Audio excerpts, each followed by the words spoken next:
Les bonus de Seb. Salut, pour cette nouvelle pastille des bonus de Seb, je vous fais découvrir ma rencontre avec le DJ producteur français Oxia. Oxia, c'est un DJ qui tourne dans le monde entier pour diffuser une techno groovy que j'adore. J'avais réalisé cet entretien en avril 2004, juste après son set au 400, le club mythique de Bordeaux, pour écouter du bon son électronique pendant de nombreuses années.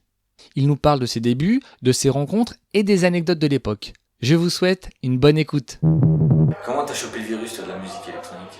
T'étais parti sur une base plutôt musique black, funk, En fait, j'ai commencé effectivement à acheter des disques cassés régulièrement. Vers 14-15 ans, j'ai commencé à faire de la radio. Effectivement, je faisais une émission funk, black music, c'est funk.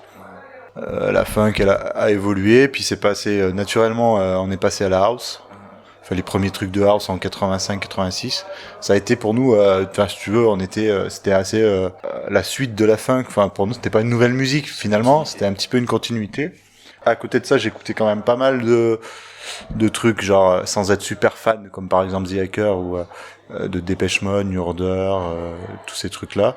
Plus New Wave. Donc ce qui fait l'association faite des deux a fait que après la house, j'ai évolué de plus en plus vers l'électronique avec les trucs de Détroit après, etc. Puis voilà quoi. Donc pour revenir à l'époque Punky Data, donc quel souvenir tu gardes de cette époque? Bah écoute, c'était un petit peu une parenthèse on va dire, parce que c'est vrai qu'on a commencé avec Kiko déjà avant de faire Funky Data, on a commencé à faire moi j'ai commencé à faire Oxia, on était deux en fait au départ. Et après, on a rencontré Kiko, avec lequel on a monté le label en 95, donc Ozone Record. Donc on a commencé comme ça, on a rencontré Jack de Marseille, etc. Et puis après, c'est vrai que ça avançait pas tellement. Donc avec Kiko, on a commencé à faire de la musique ensemble. Et puis ça évolue un peu plus vers la house. Et puis c'est une époque où on cherchait un peu, tu vois. Et puis on voulait quand même vivre de notre musique et c'était pas très évident. Tu vois, c'était 97. Et c'est vrai qu'on a une époque où on a fait des choses un petit peu plus faciles, on a rencontré des gens qui nous ont un petit peu influencés. Puis c'est une petite période où finalement on s'est cherché un peu, surtout moi en tout cas. Et puis mais je regarde pas parce que c'était une bonne expérience. On a fait peut-être des choses un petit peu plus faciles, mais bon, ça a bien marché et puis ça nous a l'occasion de prendre de l'expérience. Et puis après on est parti dans des chemins différents. Donc moi j'ai préféré revenir, en même temps moi j'ai monté Good Life avec The Hacker, donc j'ai préféré revenir à des trucs plus personnels et puis m'occuper plus de mon projet personnel. Oxia, j'avais mis un petit peu de côté. Après être en duo, j'ai repris le truc tout seul et puis j'ai continué. Et puis c'est vrai que j'ai eu des opportunités en signant sur Intech, d'autres labels étrangers. Et donc j'ai relancé ça, puis avec Kiko musicalement on est trop partis dans des directions différentes et puis voilà, donc ça s'est arrêté et puis j'ai gardé un bon souvenir, mais voilà quoi. Ça m'a permis de prendre de l'expérience et de savoir que ce que j'ai vraiment envie de faire maintenant quoi. Toi ça t'a servi de tremplin? Je pense pas. En France ouais.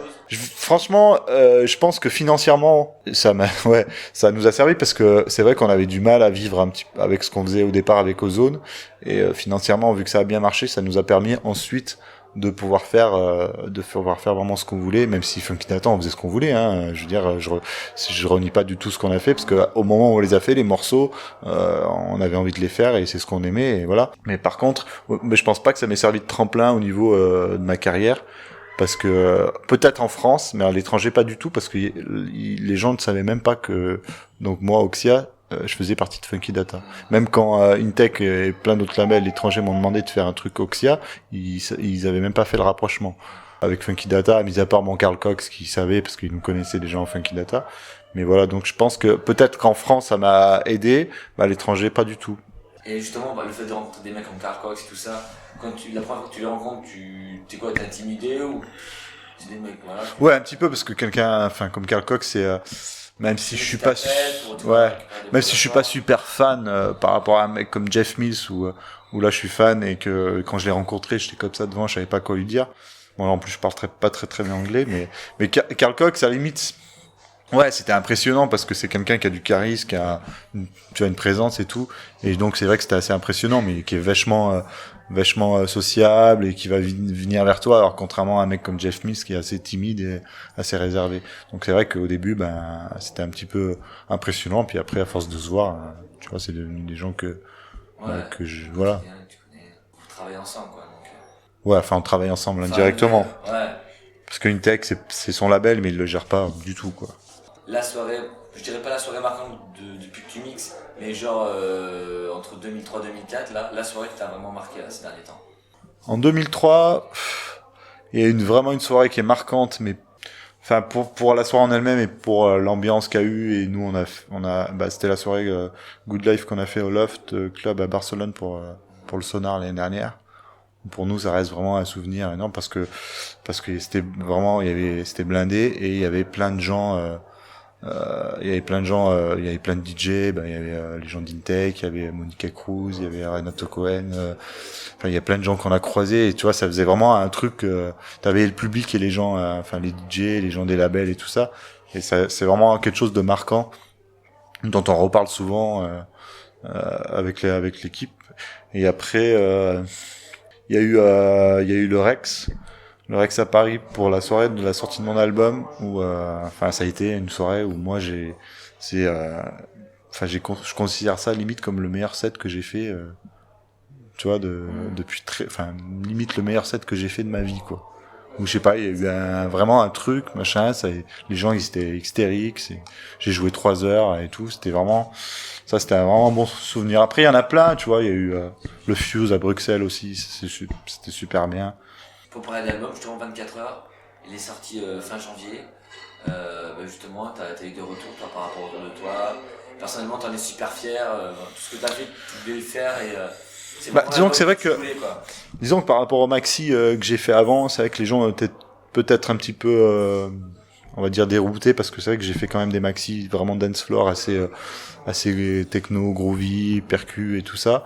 Et c'est vrai que l'album, je voulais faire autre chose parce que ça faisait longtemps que j'avais envie de faire des trucs un petit peu différents et puis en plus un album pour moi c'était pas un maxi, c'était pas une série de morceaux dance floor.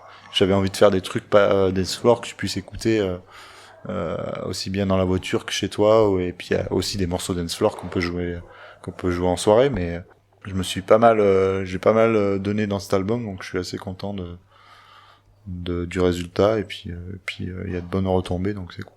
Justement, moi mon morceau préféré par rapport à l'album c'est Flashback. Comment t'as bossé sur ce morceau?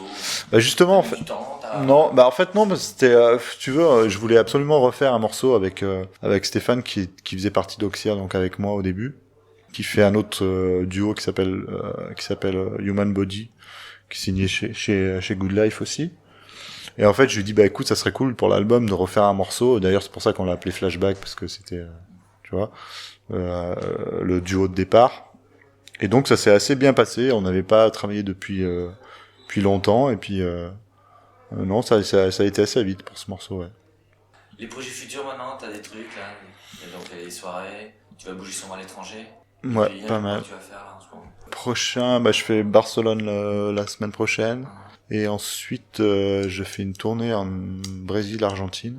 Je fais 6 dates en tout, je crois qu'il y a 4 dates au Brésil et 2 dates en Argentine. Après, je retourne encore en Espagne, date à Lyon, pour le gros festival là, qu'ils font à Lyon, les Nuits Sonores. Mais autrement, j'ai une résidence à Grenoble dans un petit club où on fait un jeudi par mois. Où là, c'est moi qui suis résident, mais je fais un invité, c'est l'invité qui est en avant à chaque fois. Là, on a fait Joss Wink, Garnier juste avant, Jeff Mills. Et au niveau maxi? Il y a un maxi sur Terminal M qui sort sur la label de Monica Cruz là, qui sort bientôt. Enfin, c'est un truc que j'ai fait avec Tom Pooks. Et ensuite, il y a un morceau qui sort sur Intake, parce que Carl Cox, en fait, mixe une compile inédite des morceaux d'Intake, avec des morceaux inédits et des vieux morceaux, et donc j'ai fait un morceau inédit pour ça. Et après, il y a des remixes, il y a un remix sur un label français qui s'appelle Bullet, et un autre sur un autre petit label français d'un pote qui s'appelle Function. Donc voilà, pour le moment, avant l'été, il y a ça, et il y a aussi des remixes des morceaux de l'album, qui sont normalement avant l'été, avec des remixes de D-Tron et de Slam et de The Hacker. Quand tu bosses tes productions, t'aimes bien être entouré, tout seul? Tout seul. Tout seul. Enfin, j'aime bien être tout seul. Te mettre à l'environnement, ouais. Dans la tête ou autour de toi. Je suis tout seul, et c'est vrai que des fois, par exemple, je donne un exemple, c'est vrai que quand on m'appelle au moment où je fais de la zik, c'est des fois les gens ils me disent mais ça va pas, ou tu vois, en fait, genre du truc, je me mets un peu dans mon monde, tu vois. Mais par contre, j'aime bien de temps en temps de faire des collaborations de temps en temps, et c'est assez cool. Merci. Merci à vous. J'espère que cette pastille vous a plu, j'attends vos commentaires sur les réseaux et je vous dis à très vite dans de nouveaux épisodes des bonus de Seb. Les bonus de Seb.